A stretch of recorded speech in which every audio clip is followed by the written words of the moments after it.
Bueno, qué alegría el poder volver a reunirnos en este lugar para continuar con esta caminata por el Evangelio según San Juan. En esta oportunidad nos tocaría estudiar Juan, el capítulo 2, el verso 13 al 22. Juan, capítulo 2, el verso 13 al 22. Vamos a ponerle un título al tema de esta noche. Vamos a hablar acerca de el látigo de Jesús. No, vamos a ponerle ese título, el látigo de Jesús. Usted puede sorprenderse, ¿no? Puede decirme, pero ¿cómo? ¿Qué está diciendo, pastor? ¿Acaso el Señor Jesús no es todo amor, toda benevolencia, todo misericordioso?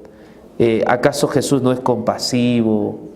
No, usted me puede decir de esa manera, ¿no? Y yo estoy de acuerdo. La Biblia dice que el Señor tenía compasión por las almas. Él tenía compasión por las personas. El mismo libro de Juan dice que la ley vino por medio de Moisés, pero la gracia vino por medio de Jesucristo. Entonces es algo inusitado, extraño, hablar del látigo de Jesús. Pero saben, en la Biblia está registrado que Jesús alguna vez tomó unas cuerdas y comenzó a castigar a las personas, ¿no? En que reconocemos que Jesús es bondadoso, es sumamente misericordioso, es compasivo. Como Él no hay nadie, porque su sola presencia, me imagino, atrae, ¿no? En esa época atraía a las multitudes. Las multitudes quedaban boquiabiertas mirando el rostro de Jesús. Un rostro que irradiaba amor, bondad, misericordia. Pues así es Jesús. Y lo podemos definir, Jesús es amor, ¿no? Jesús es amor, sin duda alguna. Pero hay una faceta que los evangelios narran, y de hecho los 4 evangelios, ¿no?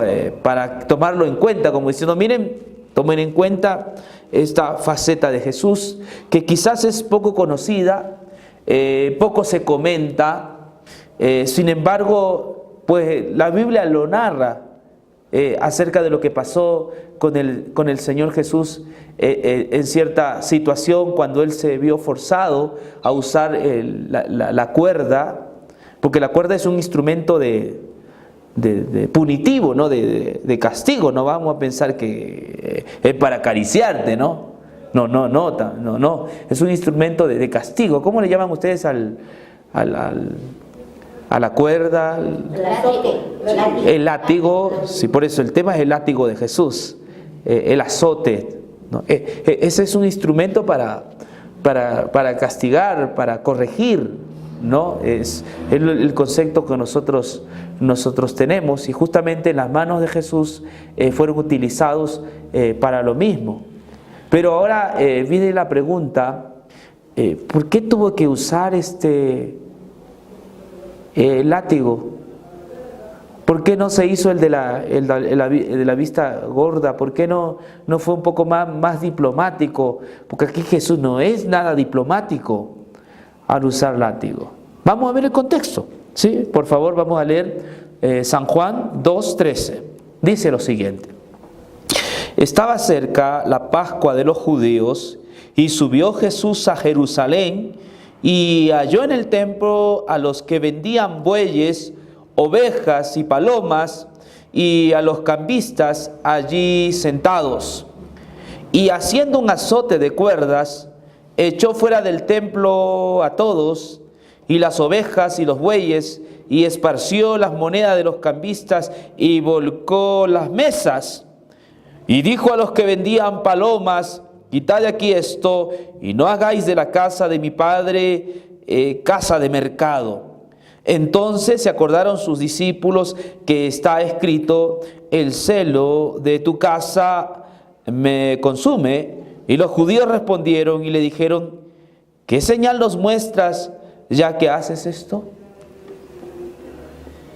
¿Quién eres tú para que hagas esto?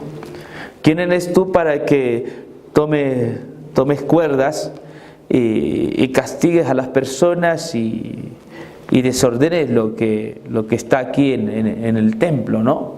Es la pregunta que le hacen los judíos a Jesús.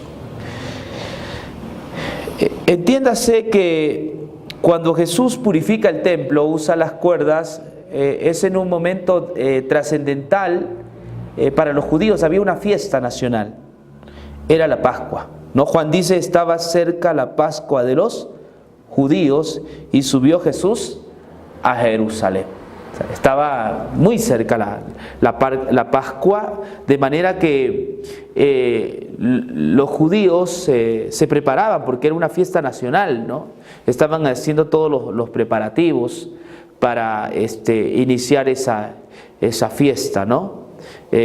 Más o menos una de esas fiestas congregaba cerca de 300.000 personas.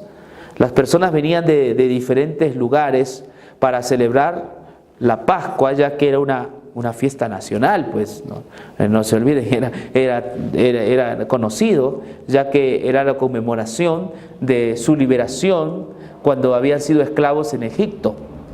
Entonces, una fiesta recordatoria, y además que traía muchos peregrinos, mucha gente iba con fe a celebrar la Pascua. Jesús sube a Jerusalén también, como todos los judíos suben a esas fiestas.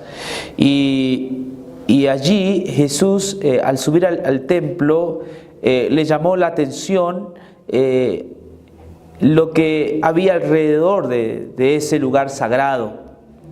Juan lo dice de esta siguiente manera: y halló en el templo a los que vendían bueyes, ovejas y palomas, y a los cambistas allí sentados. Qué organización, ¿no? Estaban bien organizados. Pero, ¿qué de malo hay en estas cuestiones? ¿Qué de malo hay en que haya bueyes, ovejas y palomas? ¿Acaso estos elementos que nosotros estamos viendo no eran para beneficio del pueblo? Porque ¿qué se hacía con el buey? ¿Qué se hacía con un buey? ¿Qué se hacía con un carnero? Eso, con una paloma, es sacrificio. ¿Y acaso no estaba bien que hayan cambistas? Porque la gente venía pues a comprar esas cosas para el sacrificio, ¿no? ¿Qué de malo hay en esto? Además, todos estos elementos que yo estoy explicando son elementos cúlticos, son parte del culto. No puede haber adoración sin sacrificio. Pues allí en el santuario judío habían altares, ¿no? Donde esos animales eran sacrificados y la sangre tenía que introducirse al santuario, ¿no? Entonces, ¿qué de malo hay en estas cuestiones que estamos nosotros ahora observando? ¿Por qué Jesús se comportó de una manera, no sería autoritaria, sino con autoridad? Aquí no es autoritarismo, aquí vemos que Jesús está usando su autoridad, ¿no?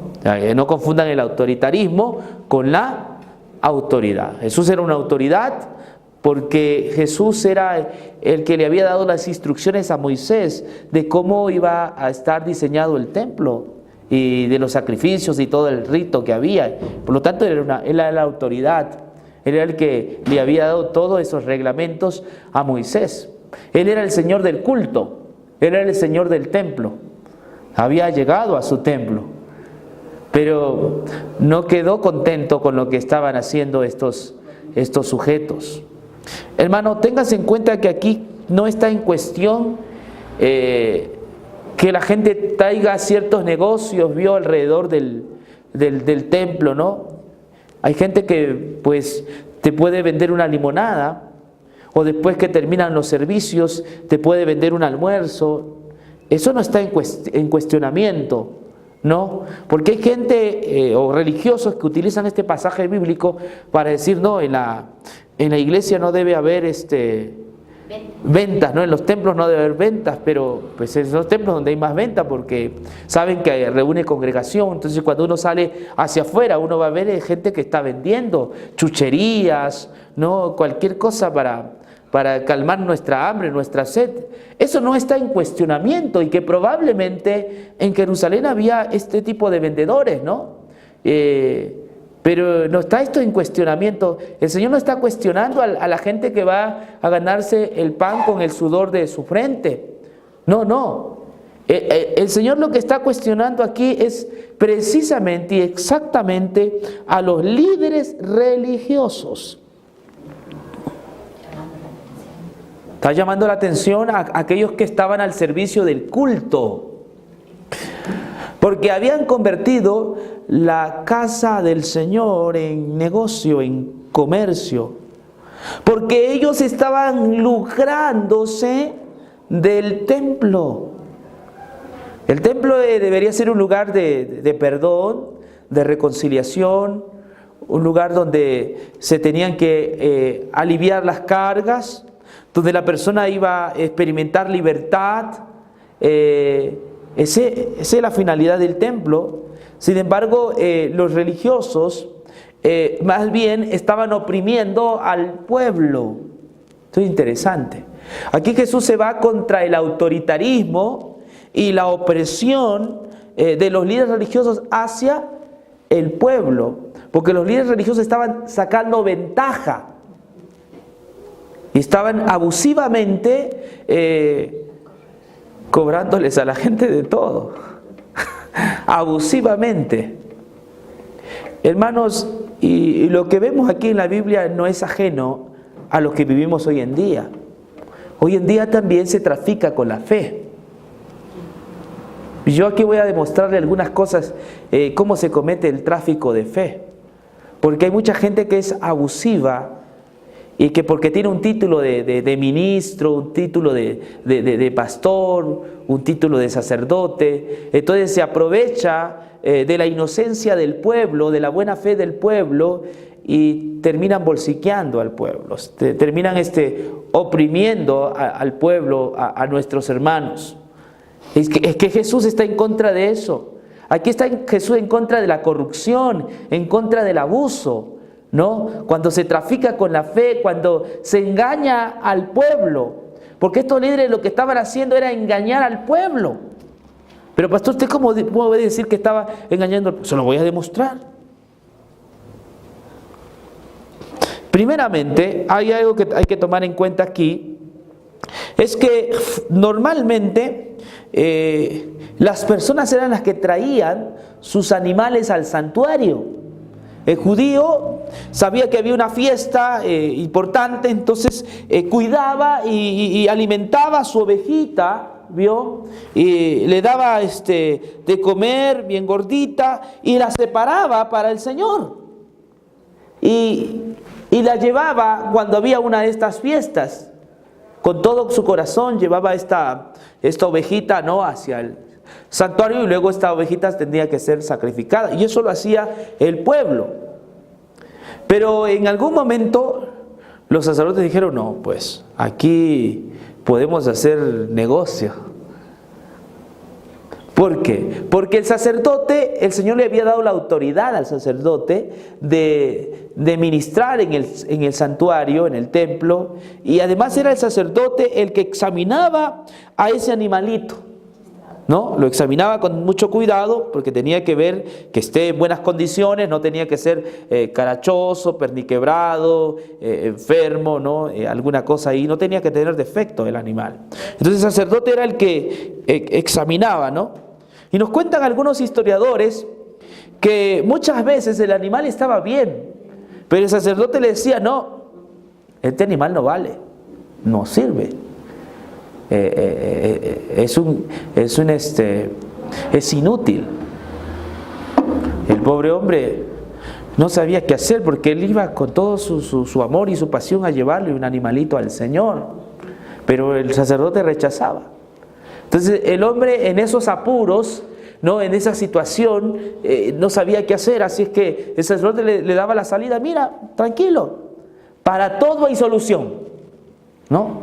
Entonces miren, al otro lado del templo, ahí hay un lugar donde expenden animales, ¿no? Bueyes, depende de tu condición, ovejas y también hasta palomas hay, ¿no? El sacerdote le indicaba allí, y esos animales están en una buena condición. Entonces el pobre hombre, el oferente, ¿no? El adorador, iba a ese lugar y pues allí decía, mire, yo necesito uno. Claro, cómo no, nosotros le atendemos. Y con toda educación el otro decía, sí, no era déspota. Está bien, nosotros tenemos un animalito preciso para que usted sacrifique, ¿no? ¿Y cuánto cuesta? Bueno, tanto es. Entonces ya, yo le pago. Entonces le daba su moneda. No, pues esta moneda aquí en Jerusalén no te la aceptamos, es una moneda inmunda, romana. Entonces él nuevamente dice, no, tranquilo, para todo hay solución, le decía ese hombre, ¿no? Al otro lado hay cambistas. Entonces él iba allá, es donde el cambista, y le cambiaba y el cambista salía ganando. Es una especie de capitalismo eso, ojo. Entonces salía ganando y ya pues al final quien tenía que pagar era el pueblo. Esto era corrupción. Esto es trabajar de forma deshonesta, ilícita. Eso, hermanita, dice la palabra, ilícita. Qué terrible, ¿verdad? Es terrible esta situación. Pero ¿sabes de quién era todo ese trabajo? Esos negocios eran de los líderes religiosos. Sí, los sacerdotes. El sacerdote tenía uno que trabajaba para él y que vendía ovejas, y otro que vendía palomas y bueyes y cambistas, es decir, todos le tenían que rendir cuentas a él. Un negocio redondo. Esto es autoritarismo.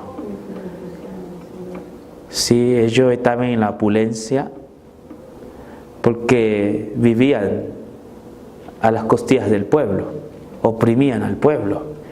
Y el pueblo, porque adoraba a Dios y temía a Dios y porque eran fervientes, entonces eran abusados. Y el Señor aquí está mostrando su justicia, ¿sí? Su ira, su justicia. Porque está viendo que hay algo que no está bien, porque no se está procediendo como debe ser, de una forma leal y honesta, sino que hay gente que quiere sacar ventaja de los demás, de las personas. Hermanos, esta situación no es nada nueva. Así como los judíos también habían corrompido el templo, hoy en día también las iglesias cristianas o los templos cristianos también más parecen una empresa de fábrica de dinero, ¿no? Y abusan de las personas incautas, de los pobres. Jesús siempre tuvo en cuenta a los pobres, siempre tuvo en cuenta a los pobres. Jesús vino y tuvo compasión de los pobres, de los necesitados, de los niños, de las mujeres. Ese es el espíritu de Jesús. Pero el espíritu comerciante, capitalista, entonces es diferente. Ellos utilizan el miedo para manipular, ¿no? El miedo, utilizan el miedo, ¿no? Mira, cuidadito, con que te vayas a otro lugar, ¿no? Entonces, aparentemente te están cuidando, pero no te están cuidando a ti, están cuidando tus bolsillos, ¿me entiendes? Porque ellos necesitan tu dinero, ¿sí me entienden? Pero para esto ellos manipulan utilizando la táctica del miedo, te crean miedo, ¿sí? Y utilizan ciertos pasajes de la Biblia, porque son bien sabidos ciertos pasajes de la Biblia, para asustarte. ¿Cuántas veces? Yo he viajado mucho a Sudamérica y me han hecho siempre esta pregunta. Mi pastor me ha dicho que no debo visitar otra iglesia, ¿no? Y utilizan la Biblia. ¿Por qué? Porque hay miedo. Usted puede visitar la iglesia que quiera. Porque usted tiene derecho a averiguar la verdad.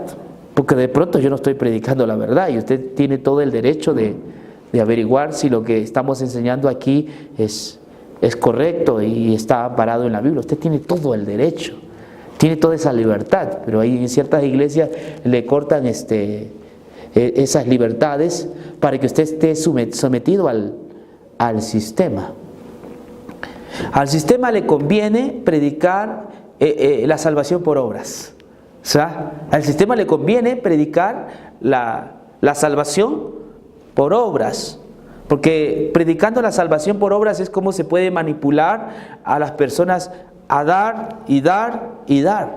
Hay sistemas que te dicen, mira, eres un ladrón, porque no le estás dando a Dios, te sacan Malaquías, ¿no? Entonces tú saca tu cuenta, cuánto le estás debiendo al Señor, cuánto tiempo que no le das. Es el momento de ponerte a cuentas con Dios. Entonces tú sacas la cuenta que le debes más de $5,000. Entonces estos sistemas te dicen, bueno, no vas a poderle pagar ahorita los $5,000 que le debes a Dios, pero poco a poco, dando unos $100, ¿no? En tantos años te puedes poner al día. Es terrible. Eso es utilizar el miedo para engatusar a las personas, asustándolas. Entonces, esto mismo pasaba en este templo. Aquellas personas que eran líderes religiosos sacaban beneficios de los demás y la pobre gente era oprimida.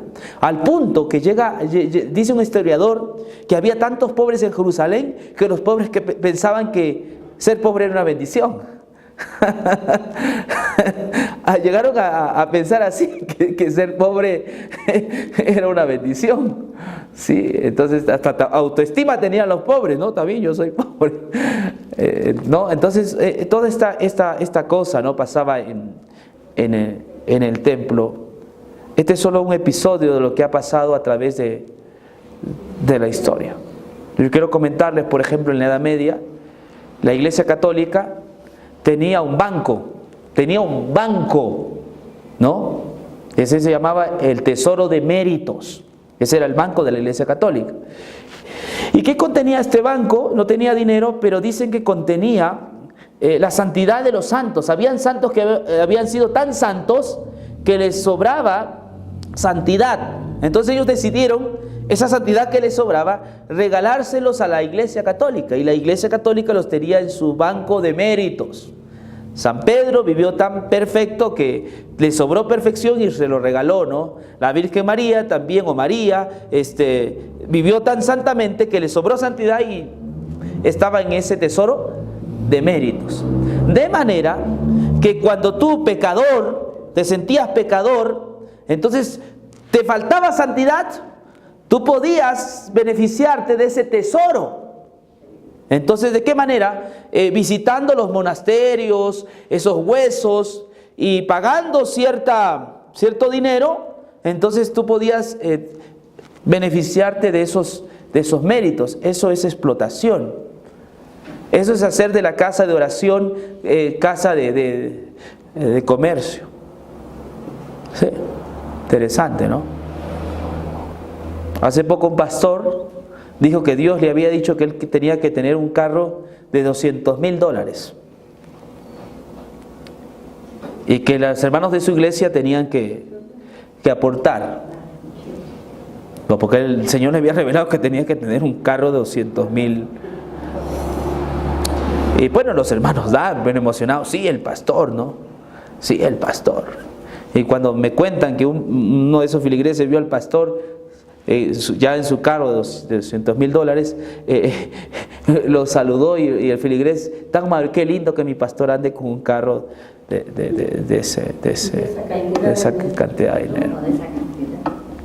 Yo no estoy en contra de que los pastores ganen, porque la Biblia dice que el obrero es digno, pero estamos en contra cuando al pueblo se le miente a hacer cosas, para el lucro personal, hacer cosas creyendo el creyente que por esas cosas se va a salvar.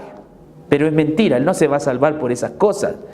Porque la salvación, hermanos, bíblicamente no es por medio de nuestros aportes económicos. Escuchen bien, no es por medio del sacrificio que tú hagas en la iglesia. Tú no te salvas porque evangelizas y traes más filigreses aquí a la iglesia. No, ninguna de esas cosas. Si te enseñara eso te estaría mintiendo.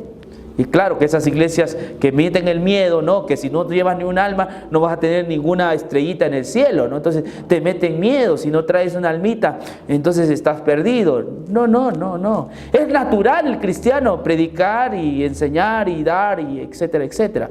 Pero estos te crean miedo para que tú pienses que de alguna manera vas a estar bien con Dios. Y no es así, hermanos. Entonces aquí Jesús toma los látigos porque está en contra de este sistema, de esta enseñanza, porque aquí lo que están haciendo los judíos es salvación por obras. La gente está esforzándose para agradar a Dios, para ofrendar, ¿no? Tiene que sacar de donde sea dinero para satisfacer a su Dios. Y Jesús está en contra de esa forma, porque tú no tienes que satisfacer a Dios. ¿Me entiendes? Nosotros no tenemos a un Dios pagano que le tienes que satisfacer quedándote tú en la nada, ¿no? No, Él es tu Dios y Él quiere que seas feliz, y Él es feliz cuando tú estás feliz. Dios es bondadoso y te ama, y Él te da el cielo no porque lo merezcas, sino por su gracia. Él se sacrificó por ti. Él dio el tesoro más caro, su propia sangre por ti. Él no te exigió algo, más bien Él se exigió. Él se ofrendó, Él dio toda su vida, toda su sangre por ti, para ti. Esto es en realidad la base del Evangelio. El Señor es nuestro Salvador. Él fue el que se hincó por nosotros y el que se entregó completamente para que tú seas salvo. Él no necesita de tu dinero. Él no necesita de esas cosas. Tú lo necesitas a Él, porque Él es todo gracia y Él es todo amor. Amén. Amén. Y si tú traes dinero a la iglesia, pues estás simplemente ayudando a que otras personas también conozcan, pero no es un sacrificio, porque la Biblia dice que Dios bendice al dador alegre, ¿no? Nunca lo des como exigencia o obligación. En el Nuevo Testamento las cosas cambian. El plan del Nuevo Testamento es el plan de ofrendar, pero por amor. No es una exigencia, porque quien te exige y te está diciendo que estás en pecado porque no das, esa persona es uno de estos sujetos que están metidos en el templo y están comerciando con la fe. Porque desde el momento que el templo se partió en dos, entonces el sistema del Antiguo Testamento quedó a un lado.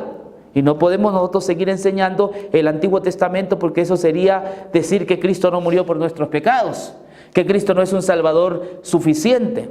En el Nuevo Testamento el adorador da con alegría y de corazón, pero no para ganarse la aprobación divina, no porque está pecando, sino porque quiere contribuir en lo que Dios ya le ha bendecido. Y por último, el último texto dice así, 21, desde 20, dijeron luego los judíos: en 46 años fue edificado este templo, y tú en 3 días lo levantarás. Mas él hablaba del templo de su cuerpo. Por tanto, cuando resucitó de entre los muertos, sus discípulos se acordaron que había dicho esto, y creyeron la Escritura y la palabra que Jesús había dicho. Jesús había dicho una palabra, que el templo iba a ser destruido. Los judíos pensaron que estaba hablando del templo terrenal, pero estaba hablando espiritual de Él.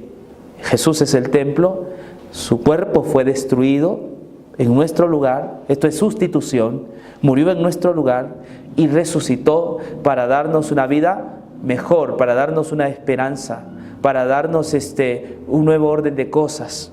Entonces, solo en Jesucristo tenemos nosotros la vida eterna, y es una vida que se nos otorga en forma gratuita y por gracia. Amén. Amén. Entonces, queridos hermanos, que Dios nos ayude a poder conocer su palabra y recorriendo este maravilloso libro de Juan. Que el Señor los bendiga sinceramente. Amén. Amén.